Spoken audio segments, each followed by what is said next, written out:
C'est leur journal, La Voix originale. Eux ils disent, pourquoi Jean-Christophe Béliard, l'ambassadeur de France, a fait une apparition publique en pagne à l'effigie de Dominique Ouattara. Dans une déclaration publiée le 6 juin 2025, le PPACI dénonce une prise de position inacceptable. Un pagne n'est jamais neutre, accuse Maître Abiba Touré, porte-parole du PPACI.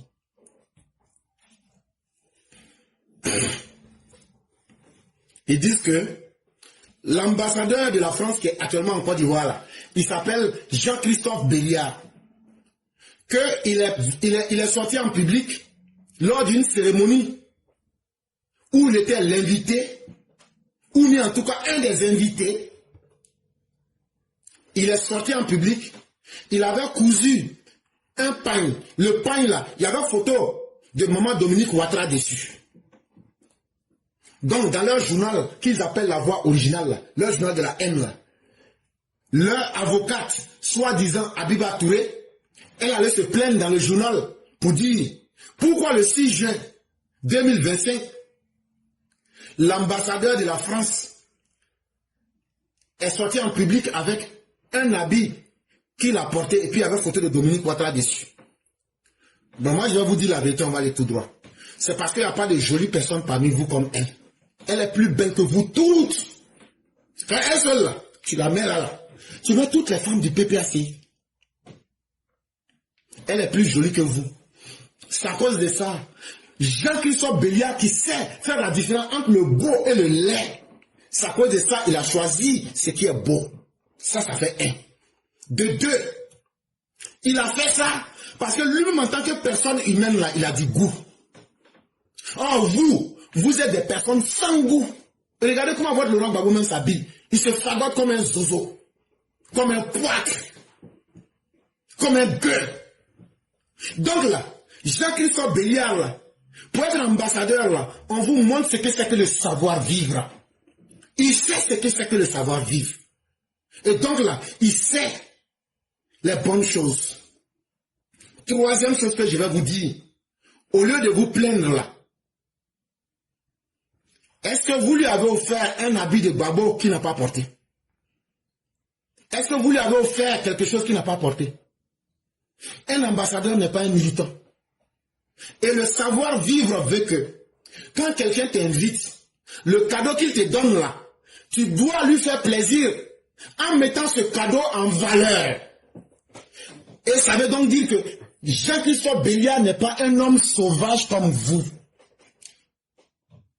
Lui comprend, quand tu es ambassadeur là, vous étudiez les sociétés humaines. On appelle ça la sociologie. Mais quand vous êtes sauvage, vous ne pouvez pas savoir ça.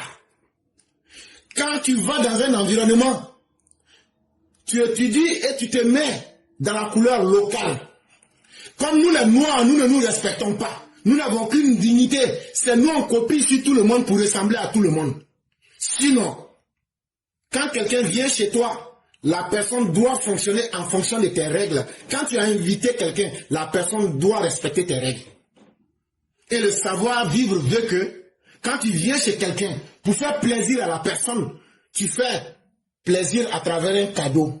Même s'il l'habille là, même si ce n'est pas Dominique qui lui a donné là, le savoir-vivre veut qu'il se mette dans les coutumes locales pour faire plaisir à son invité du jour. Mais comme vous êtes des sauvages, ça est des dictateurs en plus, ça veut dire que si vous aviez la possibilité, vous alliez assassiner Jean-Christophe Béliard, comme vous aviez assassiné plusieurs Français. Parce qu'ils ont simplement porté un habit avec la photo de quelqu'un que vous détestez. Quand vous détestez quelqu'un, la personne ne doit même pas respirer l'air.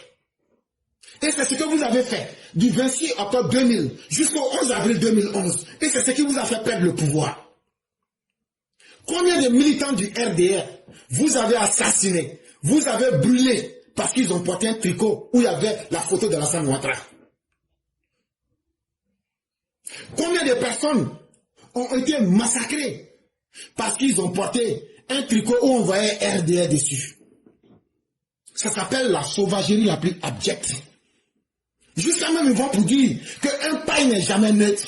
Chez vous, quelqu'un, même par erreur, s'il porte un pain et qu'il y a Ouattara dessus, vous les avez abattus.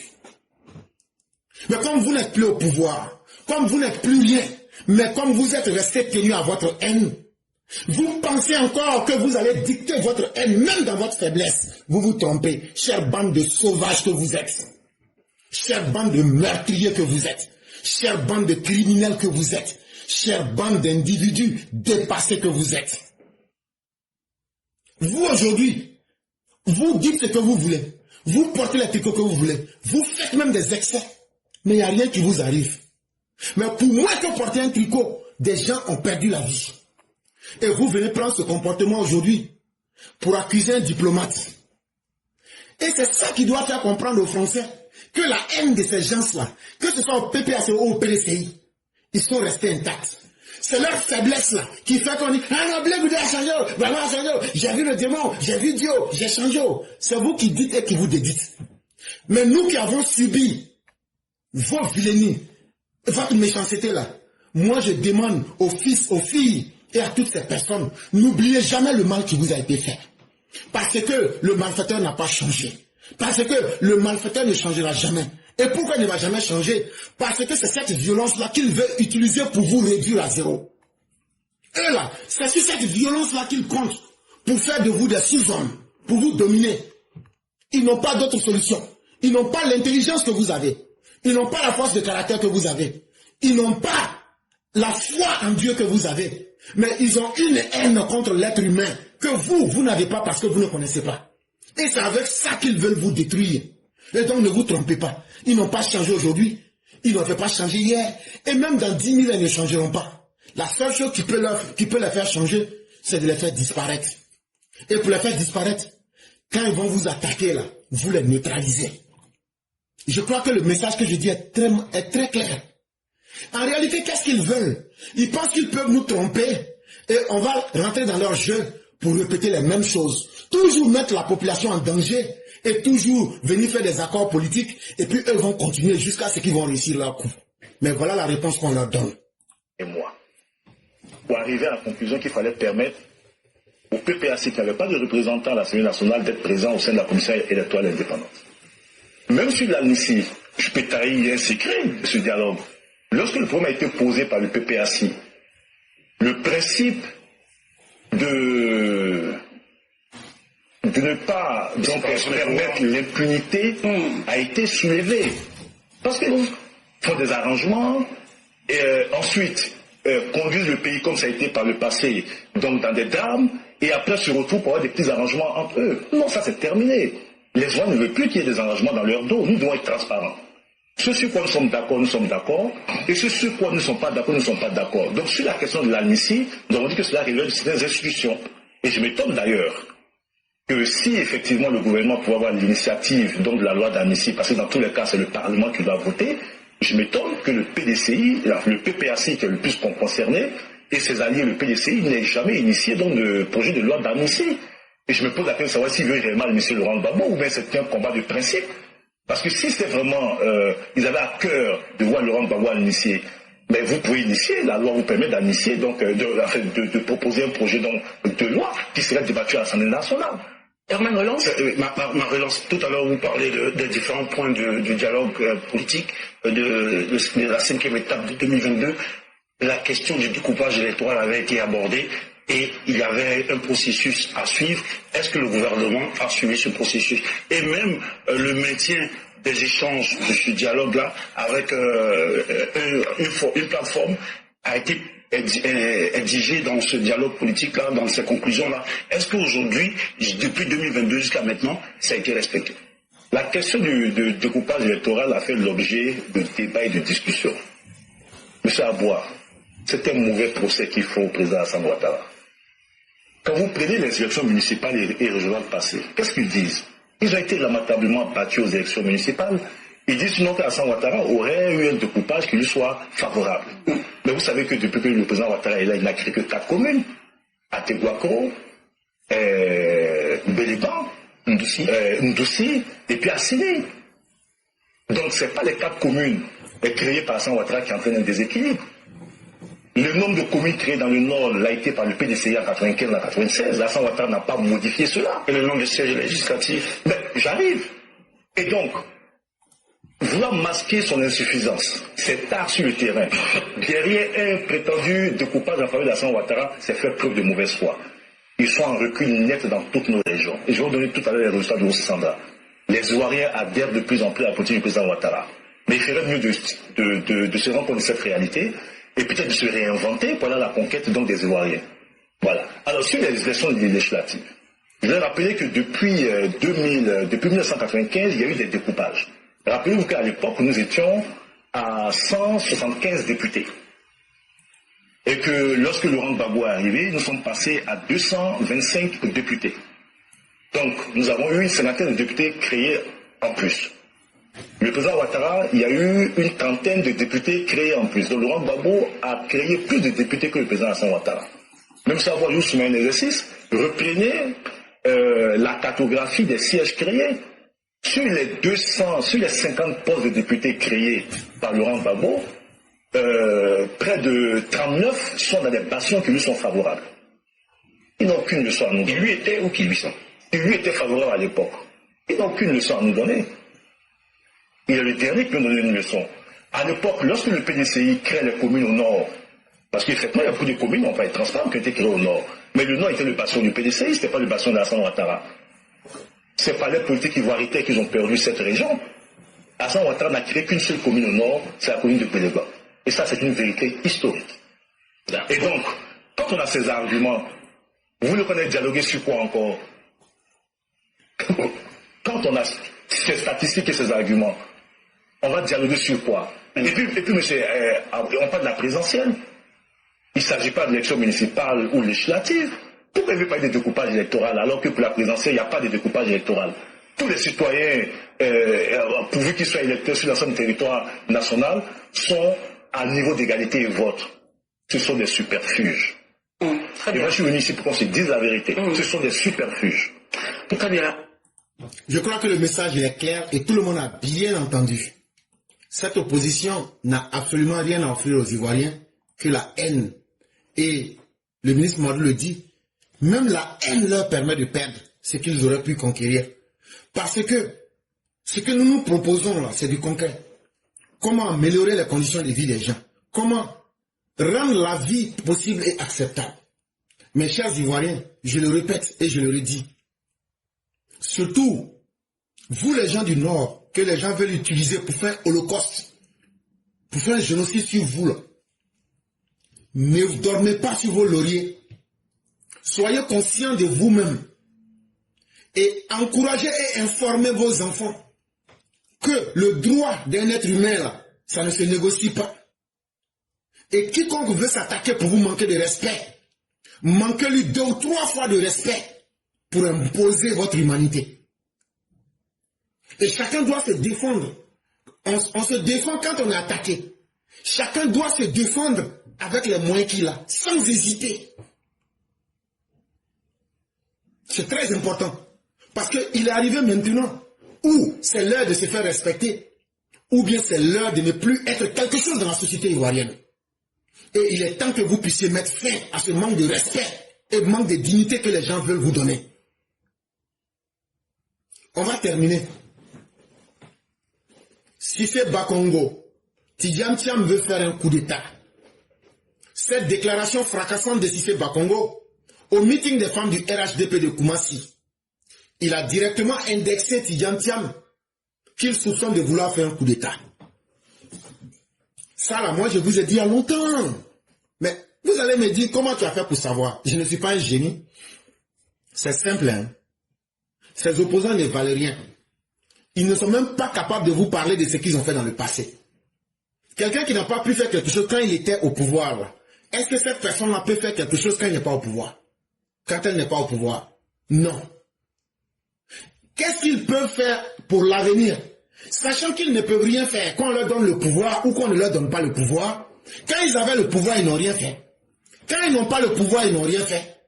Donc ça veut dire, eux là, tu leur donnes le pouvoir, ils ne peuvent rien faire. Tu leur donnes pas le pouvoir, ils sont opposants, ils ne peuvent rien faire. Donc là, eux, il n'y a pas d'avenir chez eux. Même si vous leur donnez le pouvoir pour dire, vous allez essayer là, ils ne peuvent rien faire. Et eux-mêmes, ils sont conscients de ça. Ils n'ont pas envie de travailler pour les Ivoiriens. Eux veulent venir. Quand tout est arrangé là, Alassane Ouattara fait tout le travail là, eux viennent et puis bouffent seulement. C'est ça, c'est la politique chez eux. Donc, comme actuellement, c'est devenu difficile pour eux, Alassane Ouattara dit, je ne vais pas laisser le pays avec n'importe qui. On ne va pas laisser le pays avec des paresseux et des gens qui ne peuvent rien faire. Ils disent, quand c'est comme ça là, donc là, nous on n'aura plus d'avenir dans le pays là. Mais quelqu'un qui n'a plus d'avenir, c'est quelqu'un qui n'a plus rien à perdre. Et quelqu'un qui n'a plus rien à perdre, qu'est-ce qu'il fait? Il pose des actes désespérés. Et c'est ce que j'avais résumé depuis le départ pour vous dire. Les opposants là, actuellement là, ils n'ont qu'une seule option, c'est de poser des actes où ils n'ont plus rien à perdre. Et l'acte qu'ils peuvent poser qui soit le plus grand, c'est de faire un coup d'État. Si j'explique clairement comme ça, tout le monde comprend, là on va passer une fois. Donc là, nous depuis longtemps, on sait que c'est par un coup d'État. Tout ce qu'ils disent là, un matin vous allez vous réveiller, le nom de Gbagbo est sur la liste. Non, le nom de Tidjane Thiam sera sur la liste. Tout ça là, c'est parce qu'ils comptent sur un coup d'État. Pourquoi Tidjane Thiam est en dehors de la Côte d'Ivoire? Parce qu'il cherche des hommes et de l'argent pour faire un coup d'État. Qu'est-ce que Kone Katina est allé faire au Burkina? Gbagbo l'a envoyé pour dire à Ibrahim Traoré, essayez de nous aider à attaquer la Côte d'Ivoire militairement. Ils ont fait la même chose aussi, en offrant les mêmes conditions que le Mali. Le Mali aussi aide à attaquer la Côte d'Ivoire. Donc déjà, si on a compris tout ça clairement, si c'est bon, moi je ne suis rien, hein. Moi j'ai fait mes analyses. Mais pourquoi aujourd'hui, lors du meeting des femmes du RADP à Koumassi, si c'est Bakongo qui est mieux informé que moi, il est venu dire la même chose en public. La réalité c'est que lui c'est un homme public. Il y a beaucoup de choses qu'il sait. Lui il ne peut pas parler comme de la manière moi je parle. Moi là j'ai un argument. Ah non, c'était dans les informations, je n'ai fait que commenter. Pourtant, il y a des choses que je sais, hein. Ben, j'ai fait semblant. J'ai dit non, j'ai vu ça dans l'information, c'est là que j'ai apporté mon idée. Mais si c'est Bakongo, la différence entre lui et moi, là, lui, il est au cœur de la gestion du pouvoir. Ça veut dire, lui, il connaît les renseignements que moi, de toute ma vie, je ne vais pas connaître. Bon, comment se fait-il que lui vient dire ce que moi, j'ai dit il y a longtemps? Ça veut dire, tout au moins, hein, il est venu confirmer ce que j'ai dit ici tous les jours. Ça, nous tous, on est d'accord sur ça. Ok. Radié de la liste électorale, Tidjane Thiam s'accroche et assure qu'il sera candidat. Mais, quel moyen? On dit Tidjane Thiam n'est pas sur la liste électorale. Et il ne peut même pas voter. Mais il dit à tout le monde que lui va être candidat. Mais il va être candidat comment? Cette interrogation a poussé le ministre Ibrahima Cissé Bakongo à la réflexion. C'est là, le ministre Cissé Bakongo a dit, il se demande bien comment Tidjane Thiam compte faire valider son dossier de candidature alors qu'il est exclu par décision de justice. Il dit, mais quelqu'un qui n'est même pas sur la liste électorale, comment toi tu vas faire valider? Tu as été déjà même exclu. Comment tu vas faire tes dossiers quand tu vas déposer là? Tu vas faire quoi pour faire valider? Est-ce que tu vas corrompre les juges? Je ne pense pas. Si c'est un coup d'État, on a bien compris. Il nous informe, Tidjane Thiam nous informe qu'ils vont faire un coup d'État. Tidjane Thiam dit qu'ils vont faire un coup d'État, a déclaré le porte-parole du parti au pouvoir, le RHDP. Donc, si c'est Bakongo là, il fait semblant de se poser la question, mais il sait de quoi il est en train de parler. Et c'est ce qu'on vous a toujours dit. Hey, la seule chose qui reste aux opposants, c'est de faire coup d'État.